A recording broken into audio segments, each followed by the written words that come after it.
Guys, ഇന്നത്തെ vlog വന്നിട്ട് നമ്മള് ഉണ്ണിയപ്പം വാങ്ങാൻ പോകുന്ന ഗൈസ്. ഇന്ന് വൈകുന്നേരം ഞങ്ങൾ ഡ്യൂട്ടി കഴിഞ്ഞിട്ട് വരുമ്പോഴാണ് ഫവാസേട്ടൻ ഞങ്ങൾക്കൊരു ഓഫർ വെച്ചത്. മഴയായതുകൊണ്ടും കുട ഇല്ലാത്തതുകൊണ്ടും ഞങ്ങളുടെ കയ്യിൽ കുട ഉള്ളത് കൊണ്ടും ഫവാസേട്ടൻ പറഞ്ഞ് എന്നെ നിങ്ങളെ വീട്ടിൽ അവിടെ ഡ്രോപ്പ് ചെയ്ത് കഴിഞ്ഞാൽ ഞാൻ നിങ്ങൾക്ക് ഉണ്ണിയപ്പം കൊണ്ടുതരാം. പെരുന്നാളിന് വീട്ടിൽ പോയിട്ട് വരുമ്പോൾ കൊണ്ടുവന്നതാണ് ഉണ്ണിയപ്പം. അങ്ങനെ ഞങ്ങൾ നടന്ന് ഫവാസേട്ടൻ്റെ വീട്ടിൻ്റെ മുമ്പിലെത്തി. അങ്ങനെ ഫവാസേട്ടൻ വീട്ടിൻ്റെ ഗേറ്റ് തുറന്ന് അകത്തേക്ക് കയറി മേലെ പോയി ഉണ്ണിയപ്പം എടുക്കാൻ. ഉണ്ണിയപ്പം സത്യം പറഞ്ഞാൽ എനിക്ക് ഉണ്ണിയപ്പം വലിയ ഇഷ്ടമുള്ള കാര്യമൊന്നുമല്ല.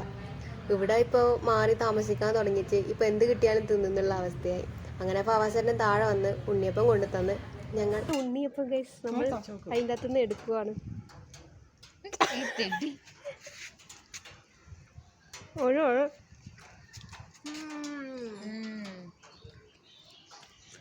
പറയൂ, ഇഷ്ടപ്പെട്ടോ?